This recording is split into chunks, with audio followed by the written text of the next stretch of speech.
If you ever wanted to create a unique scenario and gameplay experience in Capitalism Lab, the new script generator is the right tool for you.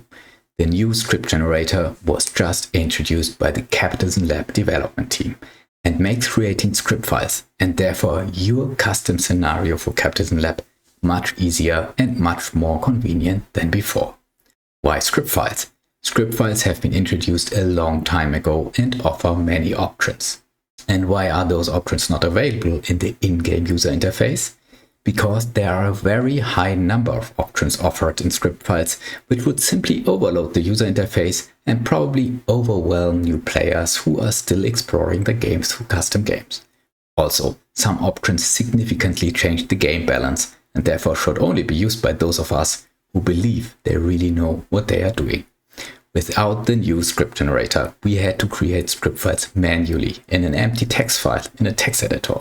We had to learn the documentation on the Capitalism Lab homepage and walk through and read through all of the different pages explaining the syntax and the options in script files.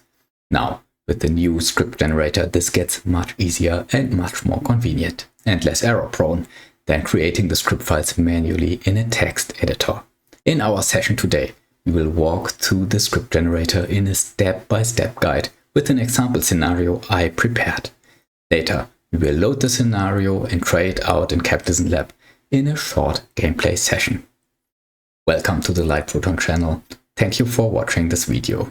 If you are interested in gameplay and into contents on simulation games and strategy games, don't forget to follow the channel to always get notified when a new content is uploaded. Thank you very much that many of you have already decided to follow my channel. This is very much appreciated and keeps my motivation high. Now, let's explore the new script generator step by step. Here we are in the Capitalism Lab script generator. It can be opened in a web browser by navigating to the following URL. I'll put the URL in the video description so you have an easy way to find it by yourself. And it first comes with an option to load settings and save settings, which is very helpful whenever we have several iterations to create a script file. We want to try it out in Capitalism Lab. We want to tweak it or update some options later on. We can always reload the settings and save the updated settings for a later session. Also, this enables sharing the settings file with others of the Capitalism Lab community to let them try them out by themselves or even tweak and update them by themselves and reshare them. The script header information is always the first section which we will find in script files. It comes with a short title and a short description. In our case, in our example scenario file, which I prepared beforehand, I put in as title The Rise of the Automobile Pioneer. So this will be a scenario on setting up an automobile manufacturers. And the description says, create a car company from zero, build your own brand, challenge the industry and compete with giants. Learn the strategies, play your own success story and have fun. And I just want to make you aware also on this page, I usually tick the box here to reset all settings. This ensures that all settings are reset to the default values in Capitalism Lab and there's no setting in the background from the previous session which is still being set. And below that we always find the generate script button. This button we will execute at the end when we finish to create our scenario file. This generates a text file which is the actual script file and it will be later loaded by us in Capitalism Lab and tried out in a short gameplay session. So this button generates a script file for Capitalism Lab, whereas those settings, save settings, load settings, are files which are loaded and worked on in the script generator. The next tab goes to the environment settings. Those settings can be, most of them can also be found in the Capitalism Lab in-game user interface when setting up a custom game. For example, we can here set up the number of cities. In our case, we will set up 6 cities, which makes it a large market, a large customer group. So a lot of cars which can be produced and sold by our automobile manufacturers. We can also set up our startup capital from very low to very high. And there's one option added already here, which is only available through script files and not available in the in-game user interface. And this is the startup capital amount setting, where we can exactly specify in millions the startup capital amount. And I put here a value of 1 billion because I want to create a scenario file which is more like an sandbox scenario, where we don't need to take care of not getting bankrupt in the early game so much, rather can try out different strategies and explore how setting an automobile manufacturer really works. We play with technology disruption put on, as I believe it makes it more interesting. Whenever a corporation is not investing into research and development for a certain product class, then the technology level will slowly degrade. We play with the stock market. We can set up a lot of options we know from the in-game options. We start the game in-game with 1998. I liked the game year because this is when Windows 98 was introduced, but also later when we navigate to the other options, you will probably get the idea why exactly this starting year was chosen. We play with many store types for retailing.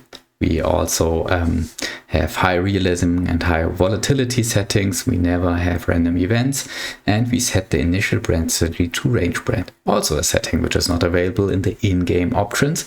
And this avoids the always very first step to set the brand strategy. When we open any game session, it's already preset to range brand. I like the range brand setting. I believe it's the right balance between synergies and establishing brands, but also avoiding any negative impacts when we go with the corporate brand. Inflation strength is normal, inflation is inverse, and the retail store flow settings which come with the subsidiary DLC is set to multiple. Now let's navigate to the next tab, the competitors tab. This is where we set up the competitor landscape. The settings we see here on top, the competitor settings, we know them from the in-game user interface.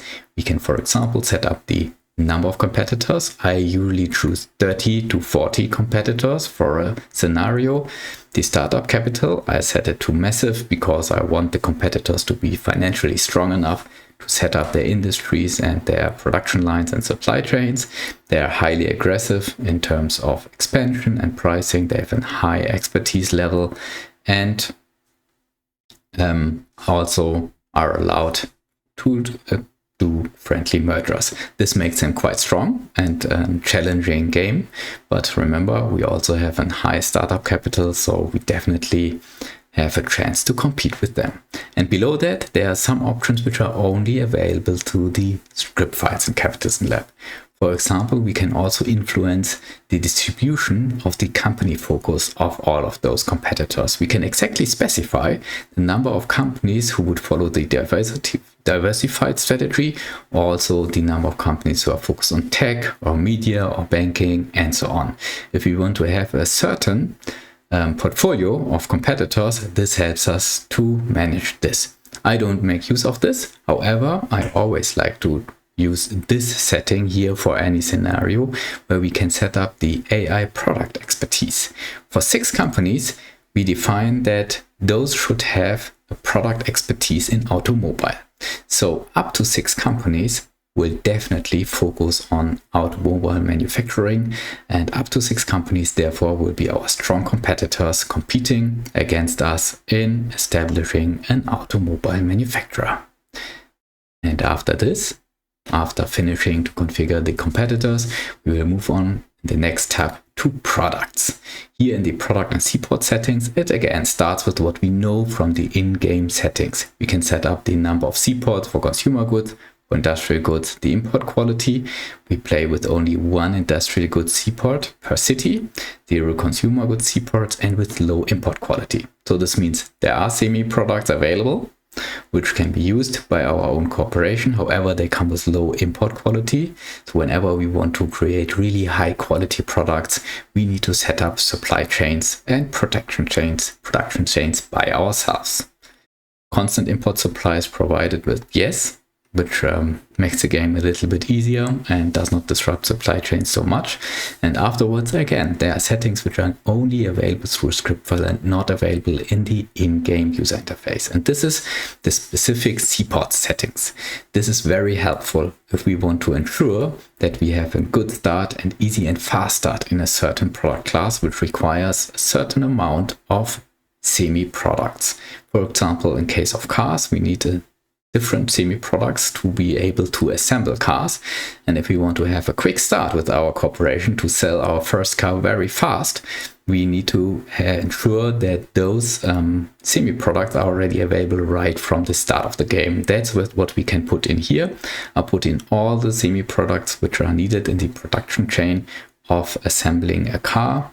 And this way, in the first city, with the first seaport, we can already import those semi-products, assemble cars in the first factory and sell our first car first and fast without having to set up the entire supply chain beforehand.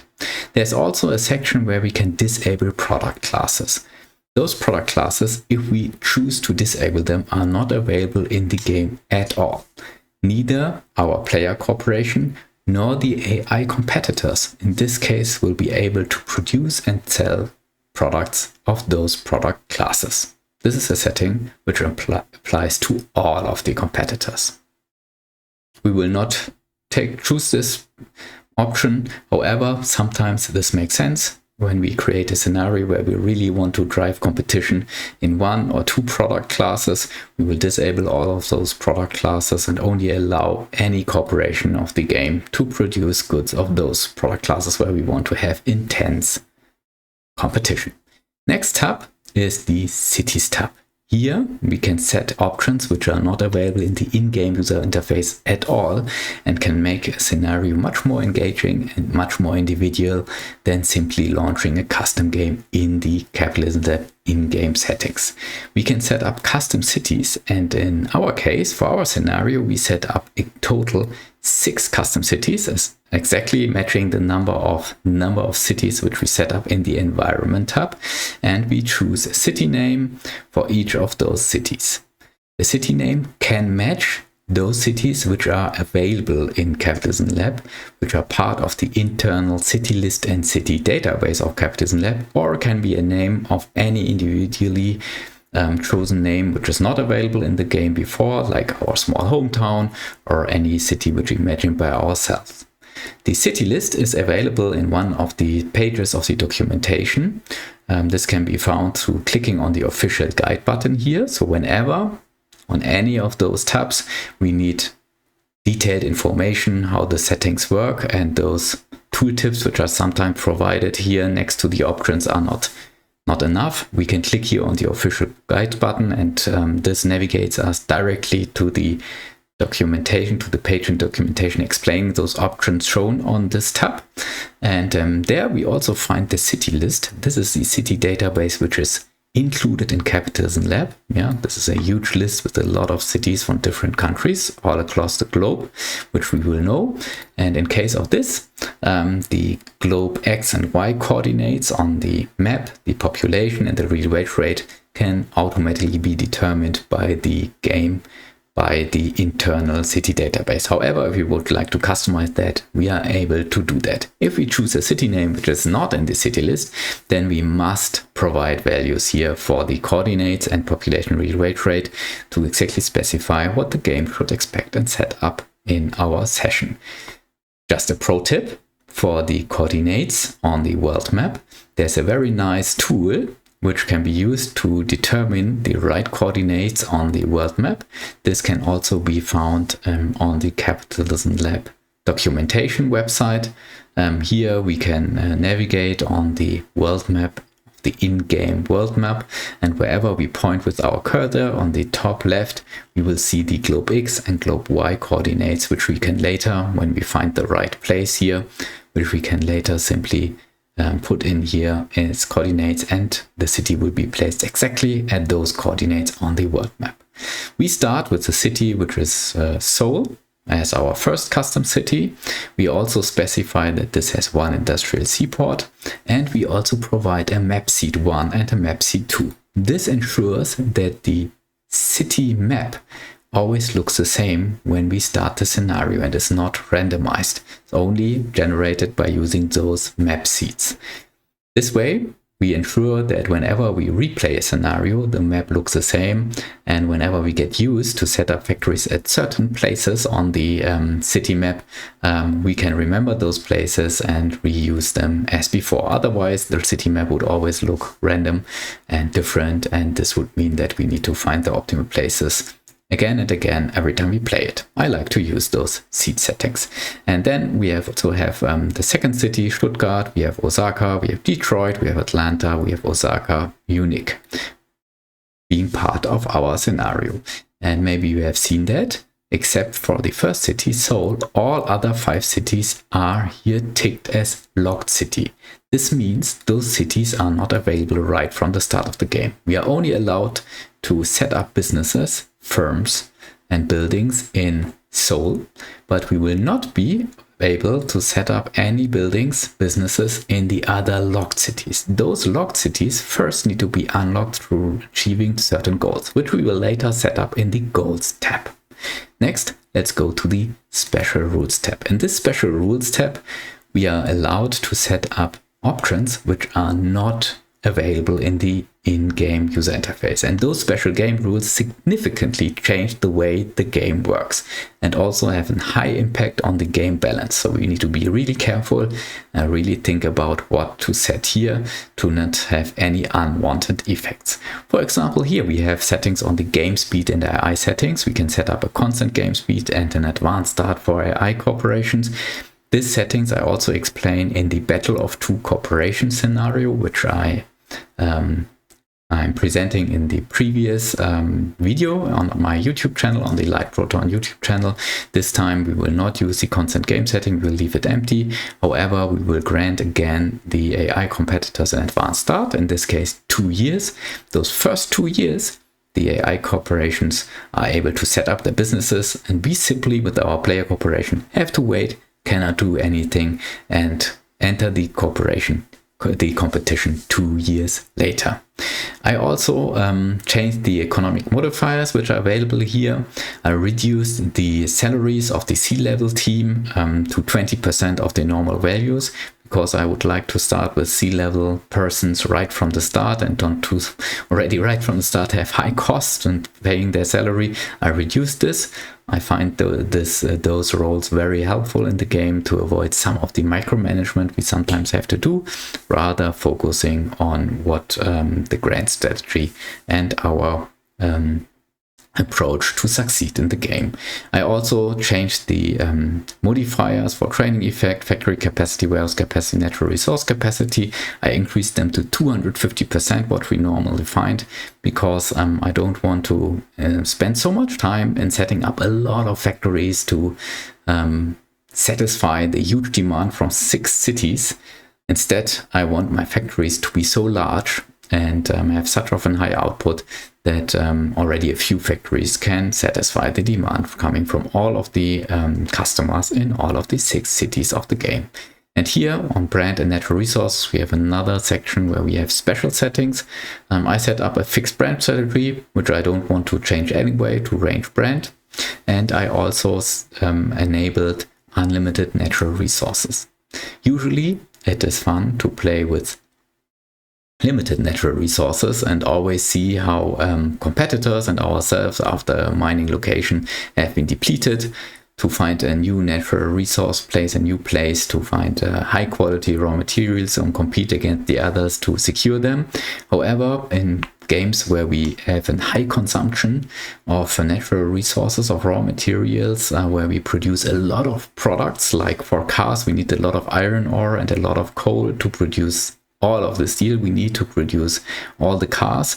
This can be sometimes a little bit tedious to always find a new location for iron ore mines and coal mines. Therefore, I now set it to unlimited natural resources. We set up mines once and they provide unlimited natural resources. And I always activate the anti-exploitation game rules, because I believe when I share the scenario with you in the community and you will try it out by yourselves and results are shared across the community, there should be no one using some of those exploits which are known in the game, which makes min-maxing some of the results very, very easy.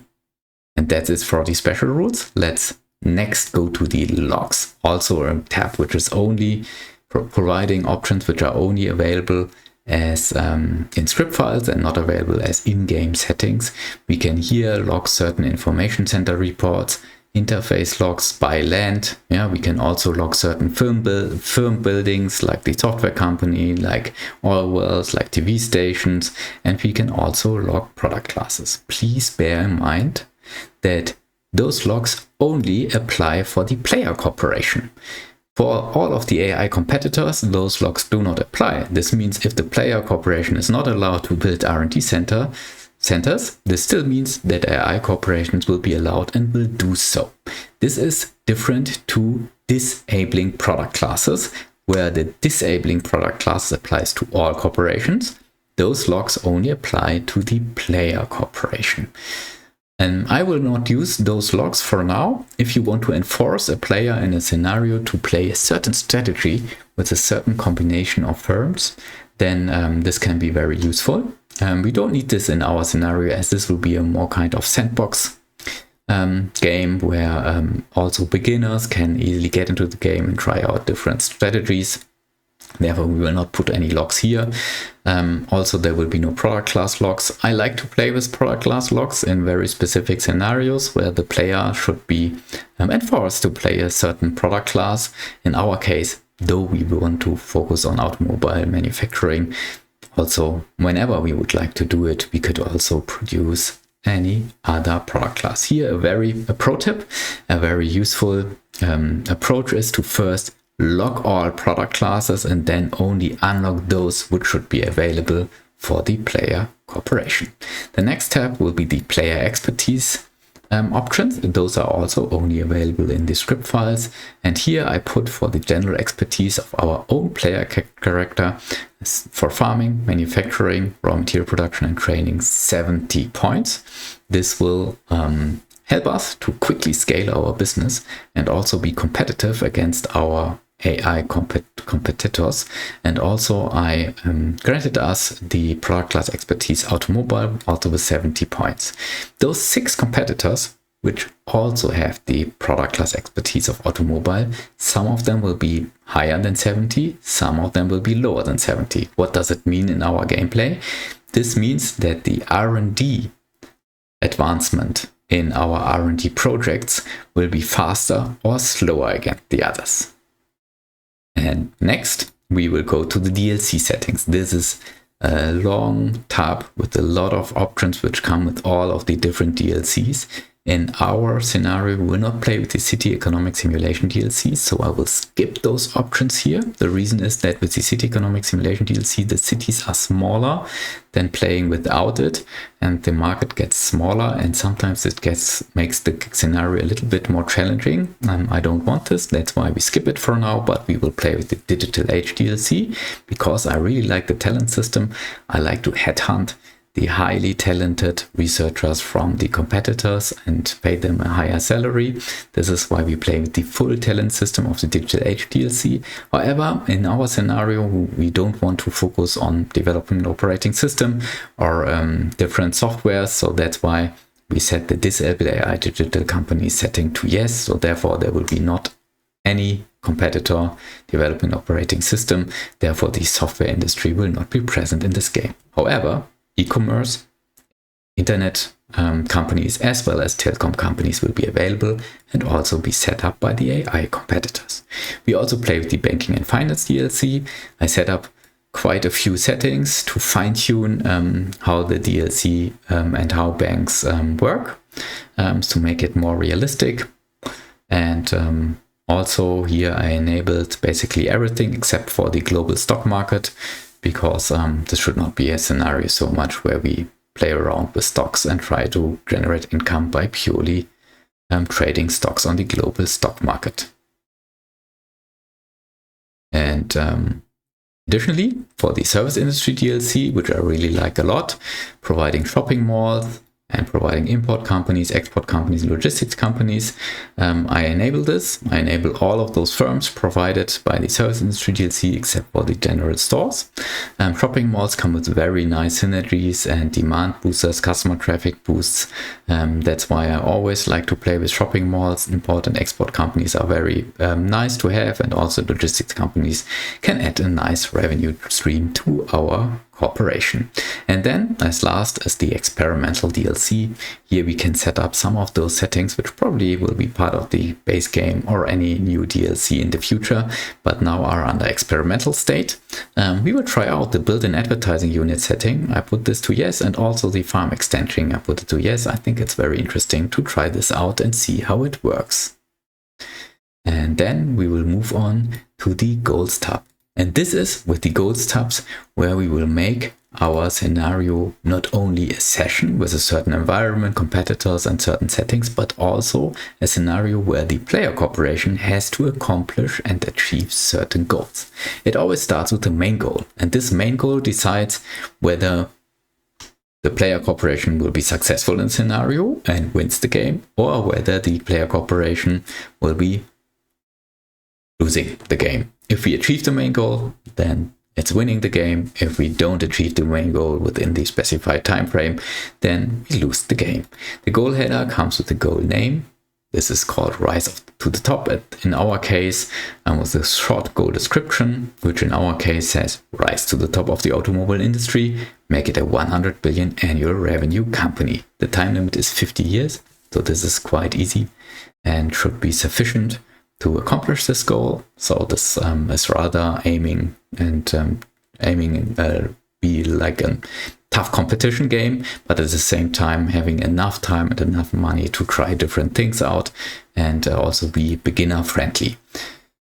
There are goal values, a lot of goal values we can set here. Yeah, this means that are the values which need to be achieved to actually accomplish the main goal. I only have chosen to set up the company annual revenue setting, in this case 100 billion as set in the description, but there are many more settings which I can encourage you to try out, make it a unique scenario with unique goals to be accomplished in a scenario.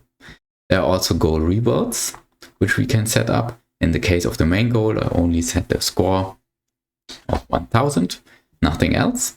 And after this, all the sub-goals come. Now we remember that 5 of the 6 cities we have set up in the cities tab are locked from the beginning. We are only allowed to set up buildings and businesses in one city. So we need to set up sub-goals to enable that the player corporation can unlock the other cities and get access to those markets, the same as AI competitors have it right from the start. And therefore I added in total 5 sub-goals. Each sub-goal will enable the player corporation to unlock one of those locked cities. For example, the first sub-goal will say as goal name, sell your first car. The goal description will be every business starts with the first sale, launch the product car and sell it to your first customer. It comes with goal values. Those goal values are a moderate amount of company annual revenue and an additional setting here, additional target with launch product car in this case. And when this is accomplished, those 2 targets are accomplished, then the reward will be that the city of Osaka will be unlocked. We gain additional knowledge points, which we can use to increase the player expertise, and we grant a bonus of production technology for a car by 30, which boosts the quality of our self-produced cars. And this way we will have other sub-goals which should be more or less guiding ourselves through setting up an automobile manufacturer. So the aim is to a little bit provide and guide how to set up an automobile manufacturer for beginner players and make it easy to get into the topic. So that's why the second sub-goal is to produce car bodies. The third sub-goal is to produce engines. The fourth sub-goal is to set up a supplier, as we know that a lot of automobile manufacturers heavily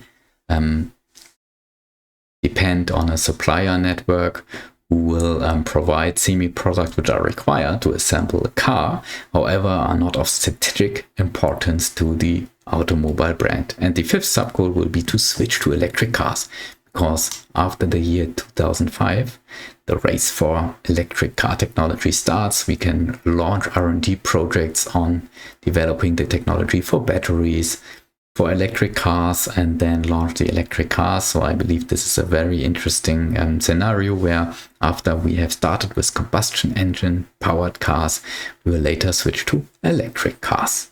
In our gameplay session, we will probably not reach to this state. However, when you play through it entirely, you will also achieve this sub goal. And the last tab, this is a rather small tab, as the goal reward settings. Here we grant ourselves initial knowledge points, 36. 36, this is a number exactly determined by purpose. It's a number which can be divided by 3. And I will leave it to you to find out why this number is divisible by 3.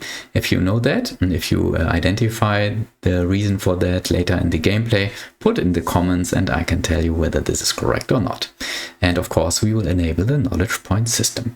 And after having set all of those settings, we now are ready to generate the script file. The script file is a text file which we can then load in Capitalism Lab and try out as a custom scenario in Capitalism Lab. Let's do that now. Generate the script file. Now we see here a text box with all of the different settings we have put in the script generator. Now put in the correct syntax with the correct options set up so that the game itself, when it loads the script file, can exactly determine and identify what kind of settings we want to do. Before the script generator, those script files need to be written down by ourselves manually. And this is not so convenient, as we need to know all the exact spellings of the syntax and so on. And whenever we do an error, then launching the script file fails. We need to find out the error in the log file and then go back into the text editor, correct the error and start again. And with the script generator, we avoid those steps and also avoid doing any errors, and also have the complete view of available options through script files and all the tooltips and the direct links to the documentation. So therefore it makes it much easier to get into the topic of creating script files, get into the topic of creating unique, customized scenarios for ourselves, and simply generate the script file. This script file can be downloaded and then put into the right Capitalism Lab script folder, and from there we can load it and simply play it. And this is what we will do next. Here we are in the main menu of Capitalism Lab. We are playing version 11.082, which is the latest release version as of today. We will first check in the DLC setting that we activated the right DLCs we want to have as being part of our game. We activate the subsidiary DLC. We don't play with the city economics simulation DLC. This reduces the size of the cities and therefore reduces the market size and makes the game a little bit more challenging, and we want to avoid this time. We will activate the digital age DLC, the banking and finance DLC, as we are playing with automobile manufacturers, and some automobile manufacturers have their own banks to offer financial products to their customers to finance their cars, as cars are expensive, of course. We play with the service industry DLC, and we activate the experimental DLC. And we will start a new game, and we will start a custom game. And here we see the normal user interface to set up a custom game, and also see and identify some of those tabs here, which are also available in the script generator. However, they come with a reduced subset of options. The full set of options are only available in the script generator through script files, and that's why we will avoid those settings for now, and we will load the script. The script we have generated with the script generator. If you do it the first time, you can simply do it by pressing the button here on load script, and then under user created scripts and open folder, you can also open the folder in the Windows Explorer and copy the script file into there to have it available here in the list. then you simply click on load. If you have done this once already and you are doing it the second time, then we have an easy way to simply click on this button to load the most previous file we have played with. And this is what we will exactly do. We will load the Rise of the Automobile Pioneer script file we have generated with the script generator. We set in corporate color, corporate logo, our portrait, corporation name and our name, and then simply press the button start. And here we are in the game. And the first thing we will always do when we start a new session in Capitalism Lab is to check out the environment. And in this case, we can check whether the environment has been set up exactly how we wanted it to be set up. We have 1, 2, 3, 4, 5, 6 cities, all exactly how we customized it in the script file. We start with the city of Seoul, where we can set up buildings, where we can set up our business, and we also have 5 more cities available on the world map. However, those cities are locked and we are not able to set up any buildings or any businesses in those cities before we have not reached certain sub goals. The goals we can check out here in the goals view in the information center. The main goal is the rise to the top goal, where we said that we want an annual revenue of 100 billion, and we have 50 years time to accomplish that. And there are also all those sub goals we have specified in the script file. For example, sell our first car, produce car bodies, produce engines, set up supplier, and last sub goal, switch to electric cars. This should somehow help, especially beginners, to learn the different steps in setting up an automobile manufacturer. We have also set up the script file that for the first 2 years in the game, we are not allowed to take part in competition and set up our businesses. If we try to do that, there will be an error message which says, sorry, the AI is having an advanced start and you cannot build any buildings until the year 2000. Exactly 2 years from now, 1st of January 1998. So let's set the game speed to 3 now and let the game clock a little bit advance, while we also explore our player character, which is Mr. Light Proton. And here we see that the expertise has been also exactly set up while we did this in the script file, with 70 for the product class expertise automobile, also for training, raw material production, manufacturing and farming.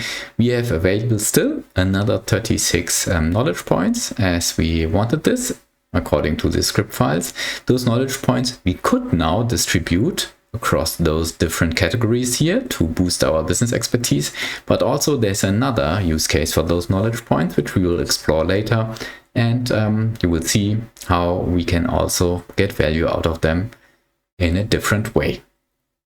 Our corporation has now a little bit less than 100 billion in cash. The other corporations, some of them have a lot more cash. They have 1 billion or more than 1 billion or below that. So they are financially strong competitors. And while the game clock is ticking and we are waiting to the year 2000, let's accelerate a little bit the game speed so that it does not take so long, while we see on the city map of Seoul how the AI competitors set up businesses and buildings and make progress in setting up their businesses. For example, we see here that already shopping malls have been set up by our corporations, R&D projects have been started, new product inventions are announced, and so on. Now we are approaching the end of year 1999, and this means for us that in a few seconds time we can already launch our corporation and join the competition. This will be announced in a small text box, so this does not come with a surprise. Let's wait a few more moments.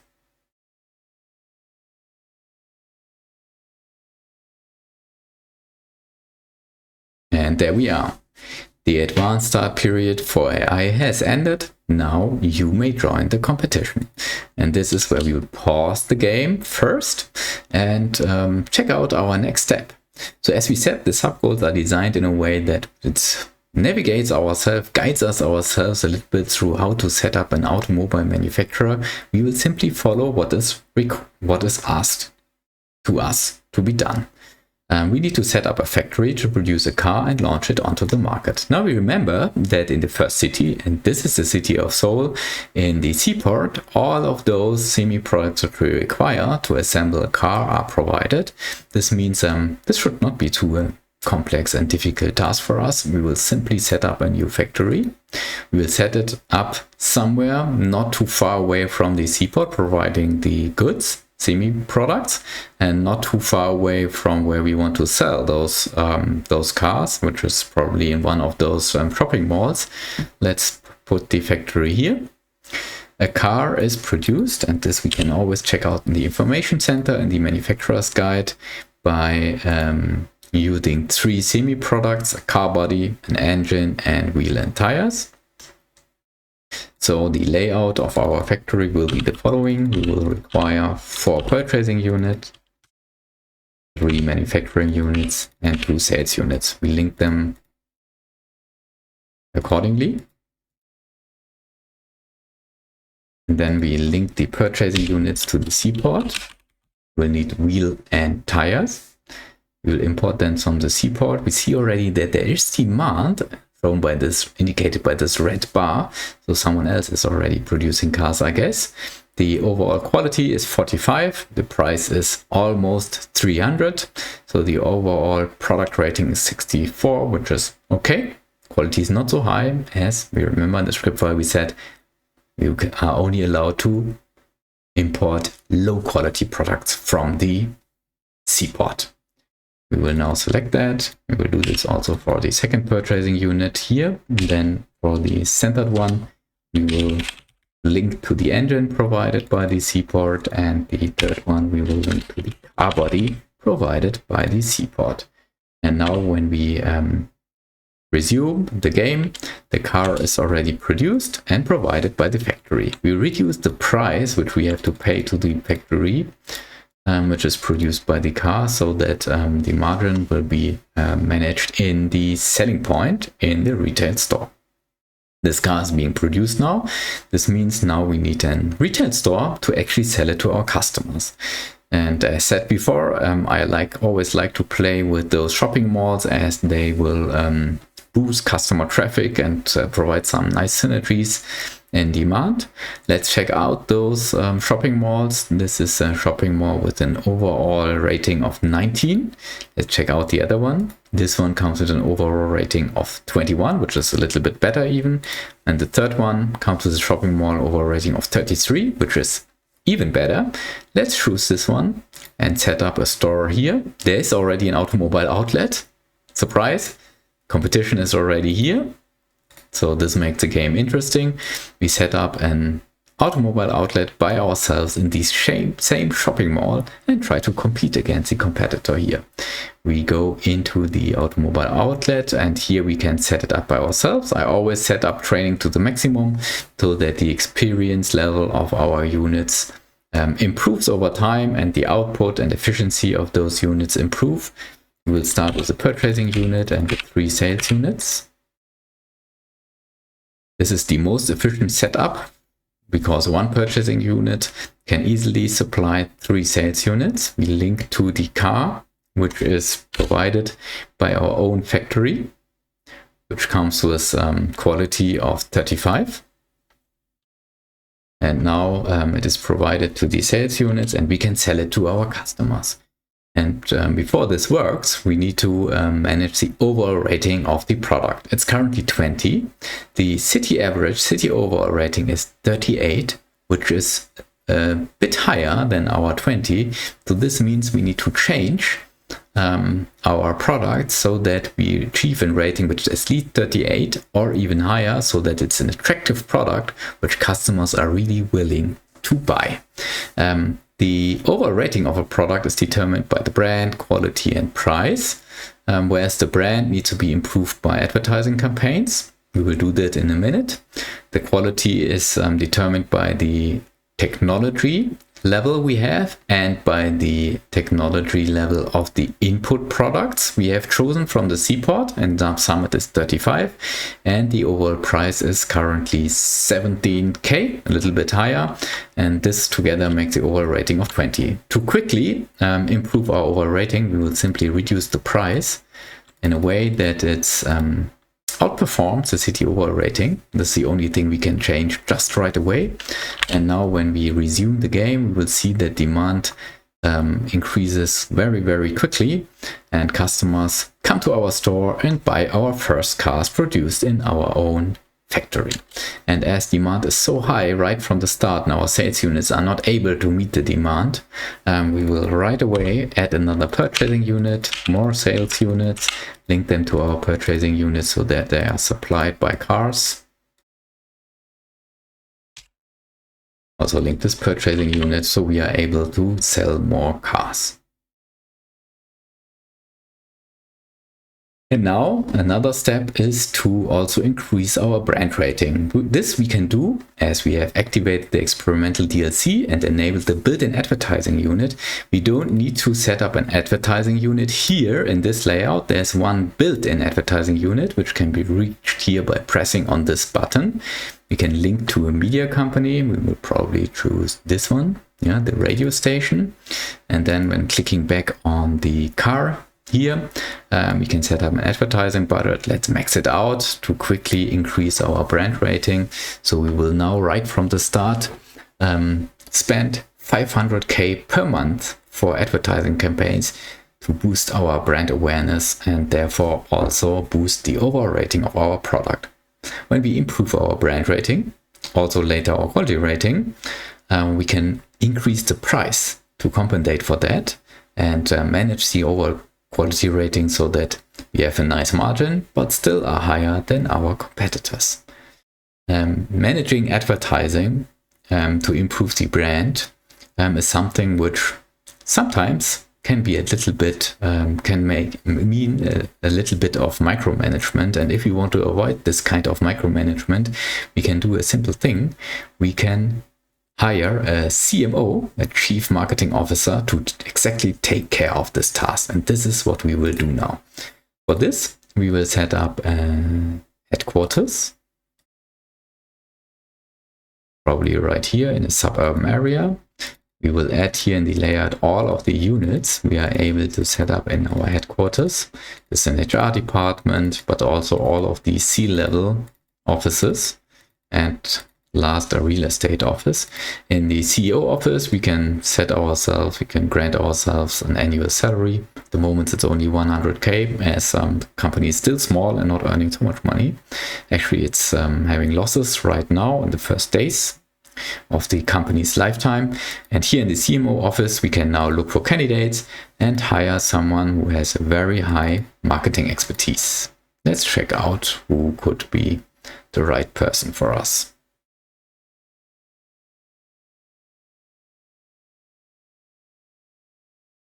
Probably Kim.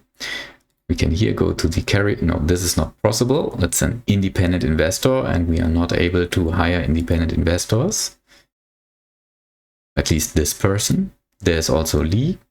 Lee has high expertise in marketing 100 and retailing. This could be a good profile for a chief marketing officer.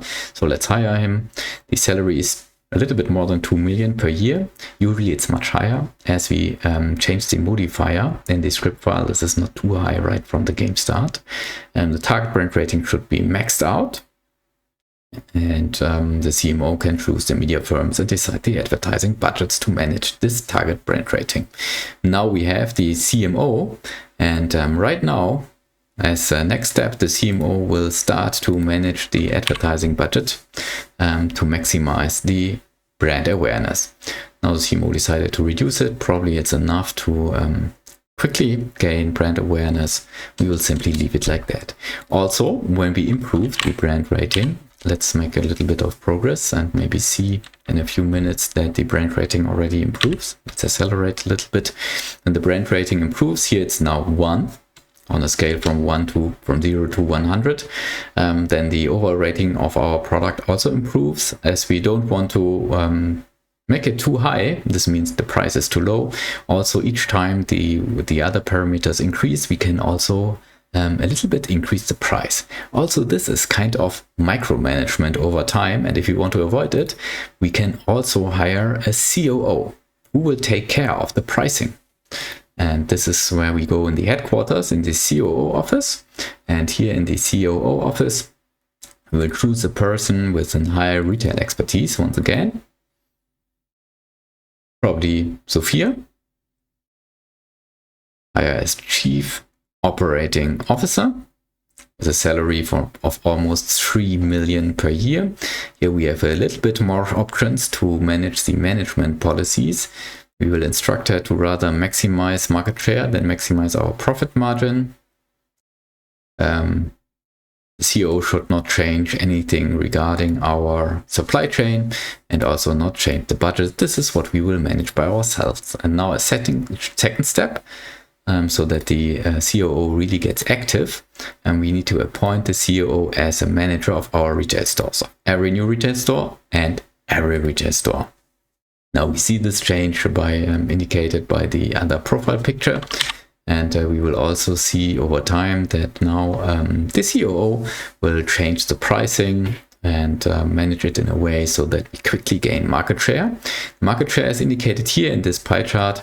The yellow color indicates our market share. It's growing as we sell more and more cars, and the competitor is struggling a little bit, as we see. So this is quite good. We can sell more cars. Demand is quite high. That's why we add another floor and another floor. And here we will set up the same layout as we have set it up on the first floor. And as to make it a little bit faster, we have stored this. No, this is not true. It's not available yet. We will store this as a custom layout in our own library. Add it as user-defined layout. Now use it here. And also link to the car from our car factory. And do the same also with the second layout. And sell more cars in the same automobile outlet.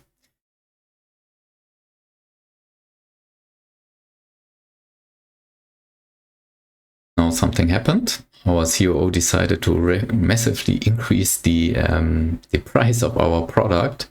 I don't understand exactly why. Probably should interfere a little bit. Make it a more attractive product, because demand has now declined to 0. Massive price increases are not good for demand. This is what our CEO just now realized and set up a very, very low price now, or is trying to set up a very low price to boost overall product rating, and therefore demand gets back again. And the market share is coming back to a very high value, and soon, hopefully, it will also reach almost 100% of the market of Seoul. So this is accomplished. We have already set up a factory to produce a car and launch it onto the market. Checked. And as next, we need to reach the goal of reaching the annual revenue of 100 million. We are currently at 35 million, so this will still take a while until we reach there. Let's check out our factory. Our factory is able to meet demand. We are producing cars with a quality of 35. It's not too high. To increase that, we also need to set up an R&D center and launch an R&D project. This is done with an R&D center. We will choose a predefined layout, this one here. And as we play with the full talent system from Digital Age DLC, we will hire specific job candidates here, hire all the best ones which are available in Seoul, start R&D for a car. A 1-year research project. With all of our product expertise, we are able to make a tech advancement of 102 within 1 year. This is quite high, so this could boost our product quality pretty much. Also, another aspect in our product quality is not only the production technology, which can be improved through R&D centers. Secondly, it's also determined to a certain amount by the quality of the semi-products which are assembled. for a car. And there's the car body and the engine with 30% each, and wheel and tire with only 10% each. And this means if we buy or somehow get access to higher quality input products, then we improve the overall product quality of our car. And now we remember that for our import products we get through our own import company, we have chosen a different setting than for the quality of the products from the seaport. This was set up in our script file. We have allowed to import through an import company. We'll set it up right here. Products of moderate product quality. So they should be of higher product quality than what we get through the seaport. We can add an import here. Only silicon is available right at the game start. This will fill in and there will be more products over time, but now it's only silicon. This is not helpful and we don't need it. And this is where knowledge points get very useful, because we can use knowledge points not only to boost our player expertise, but also to add imports of a very specific product type which might not be available from the game start. And this is, for example, the car body. Use knowledge points. And the engine and wheel and tires. Here. Now we have them as import deals and available for importing. We see here that the quality rating is much higher than from the seaport. It's above 60. This should also improve the quality of our overall car. And we will link now wheel and tire, not to our seaport, but to the import company. We can benchmark a little bit here. The both products, quality is 45 from the seaport, 60 from the import company, and therefore this completely makes sense. Even the price is lower, so this at all makes sense to switch to the import company as supplier. Also for the engine, input company, and from the car body. Another nice side effect of this is that the import company provides goods also only to our own player corporation. So we have exclusive rights to get those access to those products. And for seaports, any AI corporation can link against the seaport provided goods. So demand is quite high in the seaport, and probably demand is higher than supply by the seaport. And then this gets a little bit of an issue with an import company. Also, the independence from a seaport is improving our stability of our supply chain. We see right now that situation stabilizes. The car has now a quality level of 51, boosting the overall rating of our car. Brand is also growing, so I believe we are made good steps forward to now quickly reach the 100 million revenue target. There we are. We have reached the first sub goal. Both targets are accomplished, and this means we have gained knowledge points, 30. We have gained car technology advancement, also 30 points, and we unlocked the city of Osaka. Now we can go to Osaka and set up business there. Get rewards now and pause the game. Let's get a little bit of time to use all of what has been granted as a reward to us.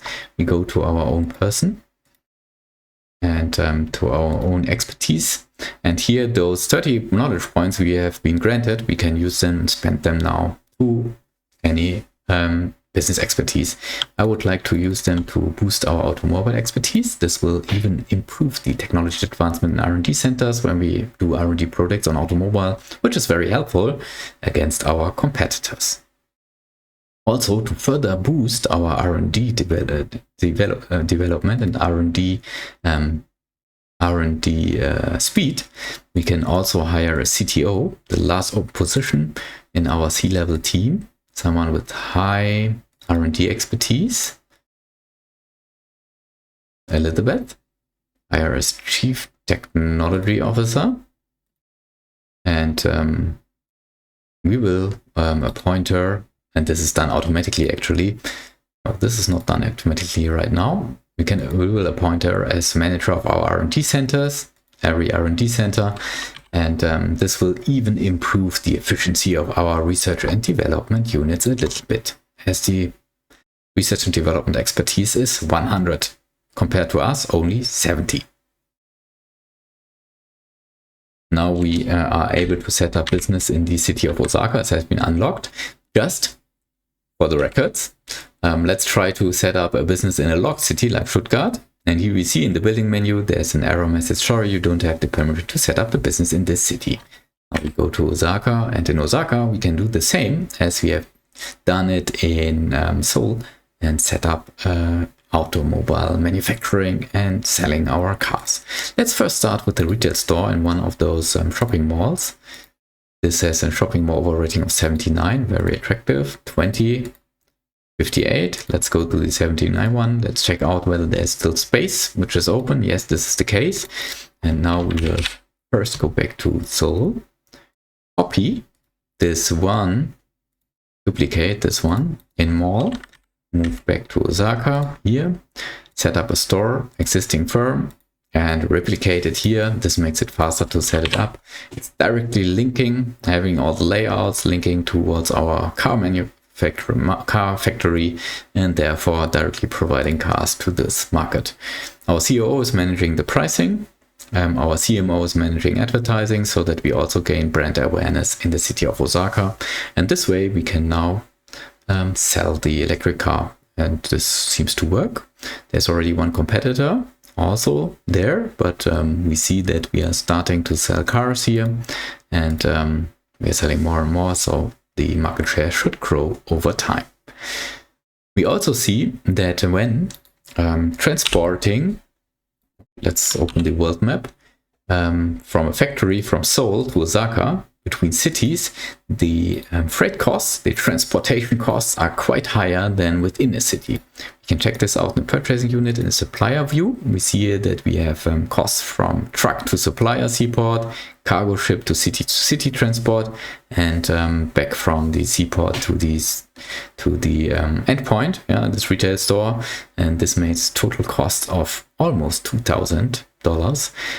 The option here we would have is to set up a factory also in Osaka, to reduce the costs for transportation. However, if we do that, we need also to transport the semi-products from Seoul to Osaka, so in the end it will be the same. So that's why we simply do not do that. The margin is high enough so that still this is a profitable business.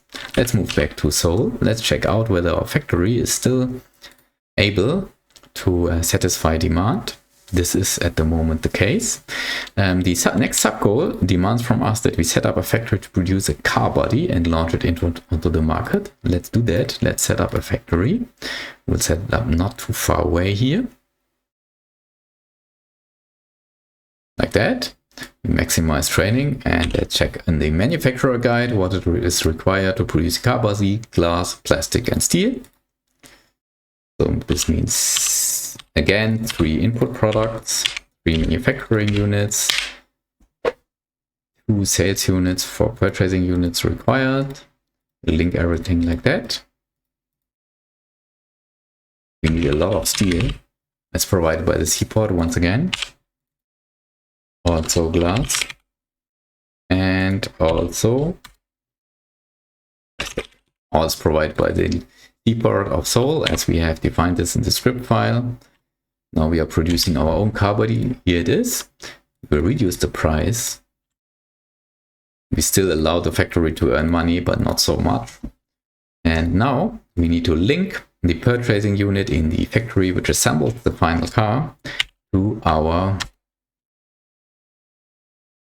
factory. And here we can benchmark now the different options we can choose. To import to the seaport with quality 47 and price almost 4,000, to the import company, high quality level of 69, 3,000, or to our own factory, quality level not so high, 32 only, but much cheaper. And the margin stays with us. Therefore, we will choose this now. This will, of course, decrease the overall quality of our produced car. But in the end, as we will make progress in production technology, this will be compensated. We will use the batch switching supplier always, because this ensures that all of the purchasing units are switched to this one supplier, and to also increase the production technology to produce a car body. We will also set up an R&D center. Let's first find out where we find the right talents. The car body is a semi-product. In Seoul, we find a few 90s job candidates, and in Osaka, which is also now an option as it has been unlocked, we probably find the same. Let's stay in Seoul and set up an R&D center here. Probably just here in the suburban area. And let's first check out whether we can headhunt someone. No, this is not the case. So we will hire from the open job market, start R&D, and run a research project on car body for 1 year to make a tech advancement of 75 within this 1 year. And now we make also use of another function here. The loyalty is currently 30, not so high. Let's automatically manage the loyalty by the game itself. Set the target loyalty 75, so it will accordingly set a salary that it keeps it constant by 75. This is important to avoid that competitors headhunt our talents here, which we improve with training and which are running our research projects. With a higher loyalty, it's more costly, comes with higher cost if they headhunt them, and probably this will avoid them and keep them away from headhunting our talents in our R&D centers. Yeah, that's what we have done now. So we are producing our own car bodies, we are providing to our factory, and this factory produces the cars which are sold now. This means that set up a factory to produce car body and launch it onto the market is now achieved and checked. And the next goal is to achieve an annual revenue of our corporation of, let's check it out here, of 300 million. We are now at 200 million, so we still need to wait a little bit until we reach that. To further increase this, we can sell more. Let's check out here. We are selling maximum in this one automobile outlet with only one floor. Let's add other floors.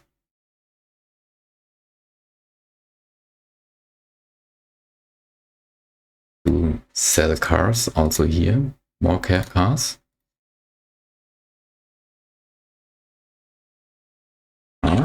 This is our car. This way we have now 3 floors set up to sell cars, and the same we will also do in Osaka. Here, this is our automobile outlet. This is the still empty floor.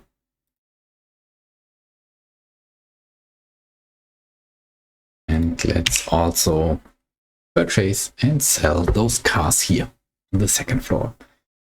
This should now quickly increase the cars we sell, the number of cars, and also increase the revenue as we are selling more cars. We always, when we do that, linking more purchasing units to our factory, we need to check whether the factory is able to produce enough cars, and this gets an issue now as we see it here. The demand bar, the red bar, is now longer than the supply bar, the yellow bar. This means the factory is struggling to meet the demand from those purchasing units. This means we need to duplicate the factory and set up another one to produce cars. And in this case, we have now 2 factories to efficiently balance the demand across those factories. We will also set up a warehouse. Let's set it up here with 2 input units, each for one of those factories. Storage unit serving as a buffer, and 2 output units so that we have enough capacity to distribute the cars to our retail stores. And now let's, from our own corporation, link against both factories. Those will be now provided to the warehouse. We will not allow a too high margin in the warehouse, and then all of the retail stores should link to the warehouse and not to the one factory anymore. This is done here. And now choose the warehouse. We will batch switch all retail stores of our corporation in all cities, updating all of our purchasing units in the retail stores, and now they will all be supplied by our warehouse. And we see now that with the warehouse and the second factory, we can actually meet the demand. And this is where we achieve the next sub goal, the annual revenue of our corporation 300 million, and producing and selling our own car body. We again unlock the city. This is Detroit in this case. We have attained knowledge point 30 again, and the car technology improved by 30 once more. Get the rewards now. Let's pause the game and look into our own business expertise, what we want to improve with the 30 knowledge points we have gained. I believe the next step would be maximizing the training expertise, as this makes training more efficiently. And the experience level of our units will be improved much faster. That's it. Our next sub-goal is to produce engines. We are producing car bodies now. And next step would be to produce our own engines. Before we do that, we take advantage of that Detroit is also unlocked. We will copy the automobile outlet, duplicate in mall, into a shopping mall in Detroit, probably this one, which has a rating of only 16. It's not too high. Do we find another shopping mall with a higher rating? Here's another one outside the city, only 11, and this one 17, but very far outside of the city. Probably the customer traffic will be higher inside the city, but this is not really. Why not? We have 700 million still on our bank account. Let's set up a shopping mall by ourselves, a large one. Here is space, very close to the city central business district. Let's find a place with high customer traffic. I believe this is a good place. Yeah, sometimes it's not possible to get so close to the CBD, as sometimes the street network is too narrow and a large shopping mall cannot be established. In this case, this is possible. We tweak rents after renewing leases. And in our own, we have here now an overall rating of 37, much better than the other ones. We will set up a store, existing firm, and replicated it. Now we retrieve cars from our warehouse. They are distributed to this retail store in Detroit. Our COO takes care of pricing, and our CMO will take care of advertising to grow our brand. And here we see Detroit is much farther away than Osaka from Seoul.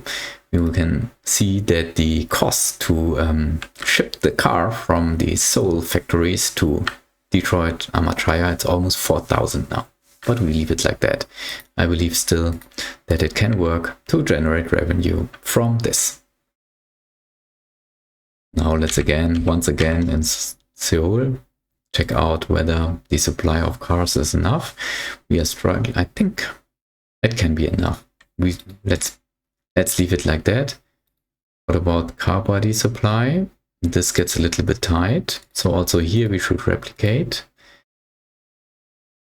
and produce more car bodies. Add another floor to the warehouse with 2 input units, an output unit, and no, this is wrong. A storage unit and 2 output units. Link everything like that. Link to the factories, body.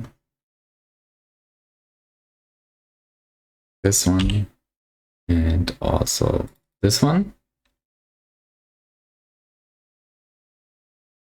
Yes, and now in the factories, link to the one warehouse in batch. And this way, hopefully the supply of car bodies stabilizes. We also see that we need a lot of steel, and steel is also in short on the market. Steel is procured from the seaport here, and there's a very high demand for steel because a lot of steel is required to produce cars, and also competitors are producing cars. This is something we will fix later. Let's first of all set up what is required by this sub-goal. We will also set up producing our own engines, a new factory right here. Engines are produced only by using steel. This means we can work with 2 purchasing units, can make use of 2 sales units and 5 manufacturing units. We'll link here again to steel from the seaport, and also here, knowing that it is probably not available pretty much. However, we will still try and later fix this. With steel we can produce now the engine, and the engine will be sold here. We will reduce the price. Don't need so much of a margin in this factory. Like that. We add, no, let's keep it like that now, and link to the engine, which is produced by our own factory, our factory. This one, it has a much lower quality than the imported engine, so it will reduce the car quality a little bit. At the same time, we will earn much more money, and over time we will improve the production technology. Let's do this for both factories, also this one. Good, let's see whether this works. Yes, this works. And we also want to improve the production technology. Let's find the talents for the research project on semi-products. So we find some with skill 80, in Osaka 2 with 90, in Detroit no one with 90. So let's go to Osaka, set up an R&D center here in this suburban area, run a research project. Let's see whether we can headhunt someone. No, this is not the case. They are from the open job market. In this case, the engine will be in 1 year improved by 74 in terms of technology advancement. This works. So soon we should accomplish the goal to set up a factory and launch an engine onto the market. And this is what we have just achieved now. We have achieved the annual revenue of target of 500. Already by far we overachieved this with almost 700 now. We set up this. Again, we unlocked the city of Atlanta. We have retrieved knowledge points and improved our car technology. Get rewards now. Once again, we can improve our own business expertise by making use of those knowledge points. Probably now we want to go with manufacturing and improve that. This will increase the output from our factories over time through higher experience unit, higher level experience level of the units. We see that we have an issue with steel. Steel supply is not very stable.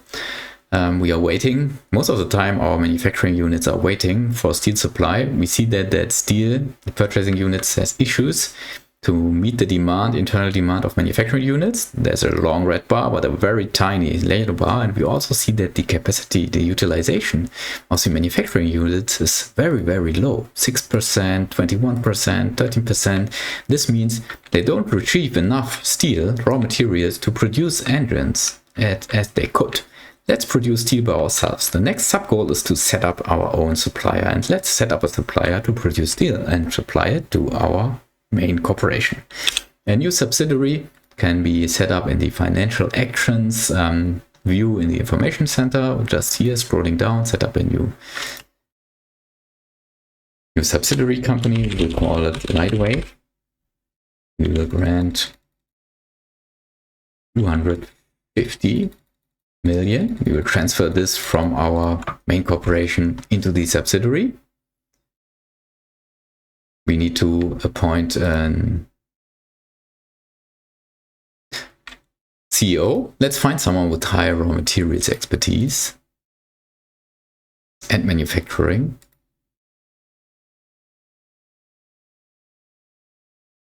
This person I think is good. Hire as Chief Executive Officer. And let's disable everything in expansion strategies, disable automobile, and also not allow to change supply chains, and also not allow anything of that. This is a very restrictive setup of policies, so we don't want the subsidiary to do any random stuff the CEO likes to do.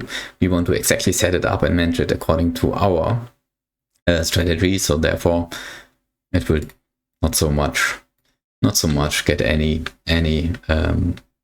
enable any policies that gives this degree of freedom. There's one setting which is not shown here, which we need to know. In financial actions, this is a pro tip. In financial actions, setting the dividend. No, this is for Lightwave. This needs to be set up to I will set the dividend and not let the CEO decide. And we can of course set up a high dividend, as this is a 100% subsidiary, the dividend goes into the pocket of our main corporation, and therefore we earn a little bit more money through profits from our subsidiary. The subsidiary should produce steel. Steel is produced with iron ore and coal, and let's set up an iron ore mine and a coal mine, probably here. Coal mine quality 88. This is quite good. Iron ore. Where's iron ore here? I see it on the map, but I can't find it. I think it's somehow blocked in this area. Doesn't matter. This is coal 88. Let's check out the other cities. We can also set up coal mine in Osaka. 72. This is not as good. In Detroit 89, even better. Probably this is a place to go. And Atlanta is also unlocked now. 86. Let's go to Detroit and set up a coal mine here. The higher the quality of the raw material, the more expensive mining is, but also the higher the product quality in the end. Set up a mine here, training to the maximum. We did one error now. We set it up for the main corporation. This is wrong. We need to do this again. Transfer, no, we don't need to do it again. We can transfer the firm to our subsidiary. Of course, it comes with a price, 60 million, but this is fair. And now it's part of the subsidiary and not our main corporation. This is what we wanted to exactly do.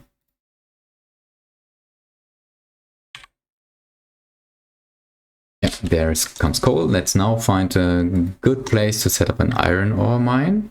89, this is already good. Let's check out the others.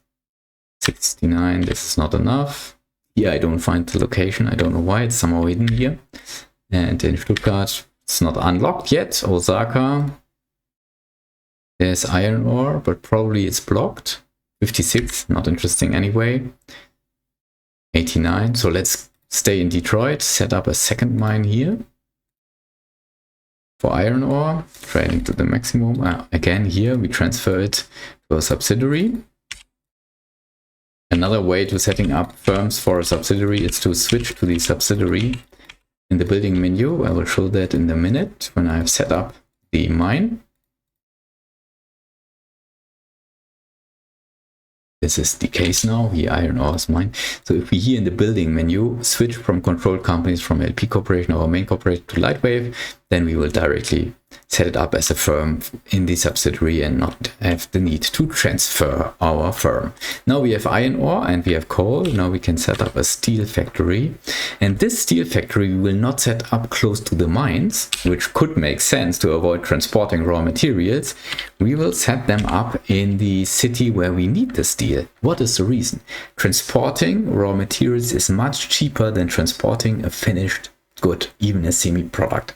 Why? Because raw material, we don't need to treat it with so much care. Yeah, if the raw material gets a little bit scratches and is not protected very well, we don't care, because anyway we will later use it for another product. But if we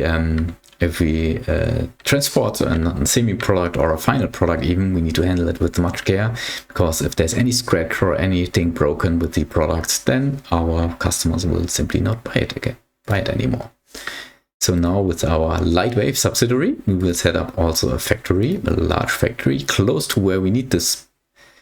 Need the steel. Let's set it up here, not too far away from the seaport, as we get it from the seaport, training to the maximum. 4 purchasing units, 4 manufacturing units, 1 sales unit, like that. You will need a lot of steel. Purchase iron ore from all suppliers. This is our subsidiary. 2 times. And also coal. Not from the seaport, but from our own mine, which comes with a much higher quality and is even cheaper. Very good deal, actually. And now we are able to produce steel.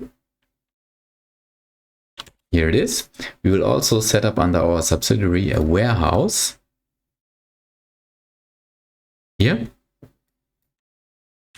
Because we need so much steel that it makes sense to later add more steel factories. It's higher quality and connect it and efficiently distribute it through a warehouse. Here's the steel. And now we can link our purchasing units to our warehouse providing steel from our own subsidiary. And this for all factories. Great. Now steel supply should be improving. It takes a while. Maybe already now we should duplicate our steel factory, set up another one. And also provide this as an input to the warehouse. This is the new factory. Hopefully this improves the situation of steel supply. Now we also will look for talents in semi-product category. Any of the unlocked cities to improve the steel quality. Atlanta, I think this is a great place to set up an R&D center now. Under the subsidiary once again, because there we need to improve our production technology. Choose this layout.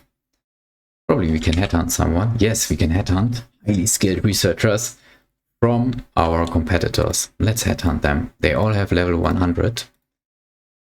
We can headhunt them by offering them a much higher salary. This makes it, of course, very expensive. But at the same time, we also disrupt the research projects of our competitors and get access to highly skilled researchers. Very good. And now start R&D on steel. A 1-year research project. Yeah, and that's it. In 1 year, the production technology should be much higher. What about the supply of steel? Yeah, it's very slowly improving. We need a lot of steel, but I think it's improving. Great. Are we still producing enough cars? This is the case. And now we wait until the subsidiary with annual revenue of 1 million. Actually, it's not 1 million, it's 10 million.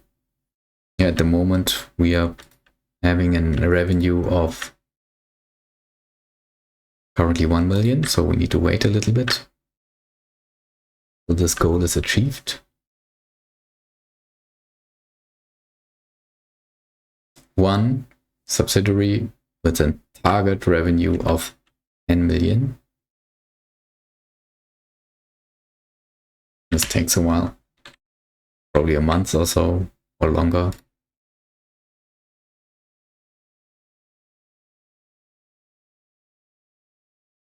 Let's check out the Lightwave subsidiary here in the view.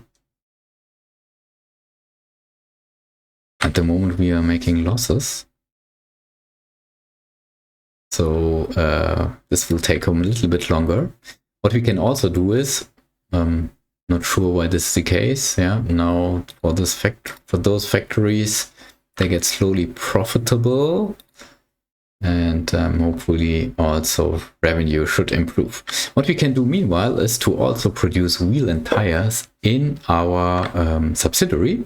Wheel and tires are not of strategic importance for our car assembly, so it's only 10% impact. Let's also set up a factory to produce our own wheels and tires.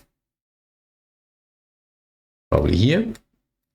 Wheel and tires need, I believe, they need steel and rubber. This is correct. Two input units, two input products. Therefore, we choose the following layout. Here, once again, our own corporation from the warehouse. And rubber. This is provided, I believe, by one of the seaports. Yes, this is correct.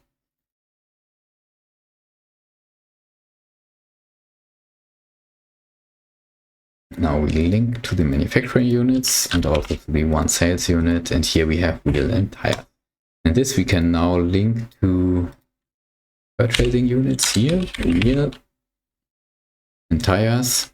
Quality level is slower, but Well, price is higher, so it's not really a good deal, but the money stays in our own corporation, so that's why we still do that. Exactly like that.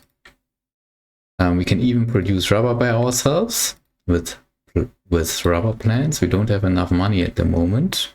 Now it's improving. Something happened. Probably the CEO borrowed some money or something like that. We set up a farm, a large farm. It's maximum training and growing crops.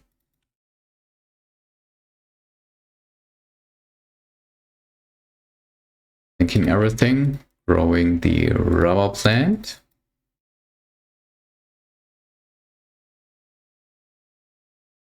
In each unit, the rubber plant is grown from May. So that's why it's not starting yet. And the farm is in idle and waiting until the growing season starts, and then rubber will be produced. Here we have now the experimental feature of farm extension. We can buy more land around the farm to even increase the output, like that. This is a very interesting feature because the quality of crops will be determined by the quality level. And yeah, I believe we need to increase the price for steel, otherwise the company will not, the subsidiary will not survive. If we have a farm which is not able to meet demand, then we need to set up a second farm and again invest in training. But with farm extensions, we can avoid this. Very nice feature, and I believe this would be very helpful also to have this in the future. Good. So we are not selling so many cars at the moment. What is the reason? Something is not working out, probably. Not sure. Here we are selling as many cars as possible. Let's duplicate in mall and copy this to another shopping mall. This has rating 23. This is 41, 42 even. Let's put it here. Yes. And sell more cars.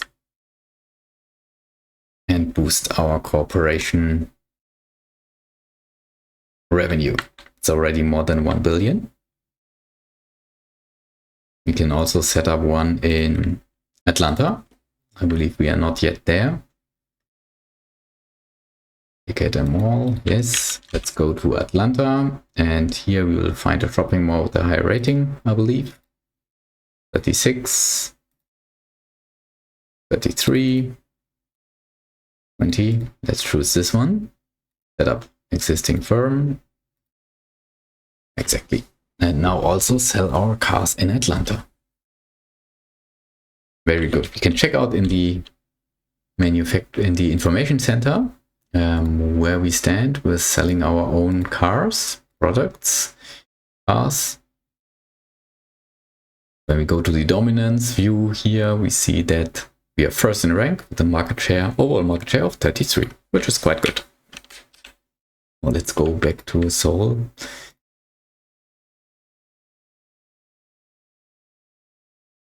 Okay. We are probably producing too much steel for the moment, much more than we really require.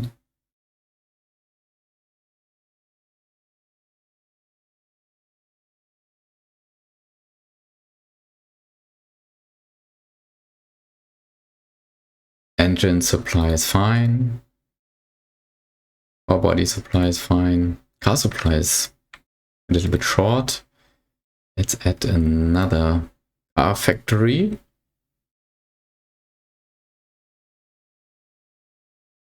Another input unit here.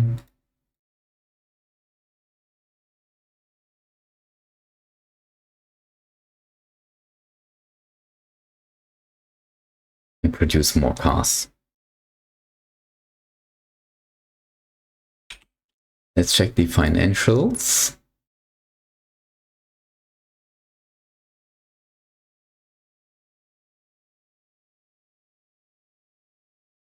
very high income.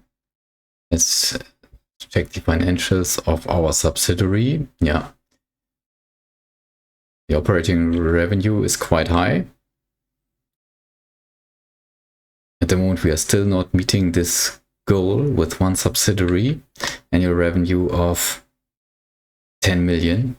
I don't understand at the moment why, but this doesn't matter. Over time, this will work. And then the next step would be in our goals to also reach the sub-goal to switch to electric cars. This is something we can only accomplish when we reach the game year 2005. Why? Because only from 2005 onwards, we did this here in this view, technologies view, we are able to start research projects on the electric car, and then we can also emerge into the business of electric cars, sell them, and even increase our revenue. And that's it. This is how the scenario works, and also works with all these sub goals. And I hope you get an idea how using the script generator, creating a unique scenario actually works, how it works in the gameplay and how it impacts the gameplay, and now are motivated to try it out by yourself. If you create any script file by yourself, feel free to also share it in the Capitalism Lab forum or somewhere else so that others can try it out.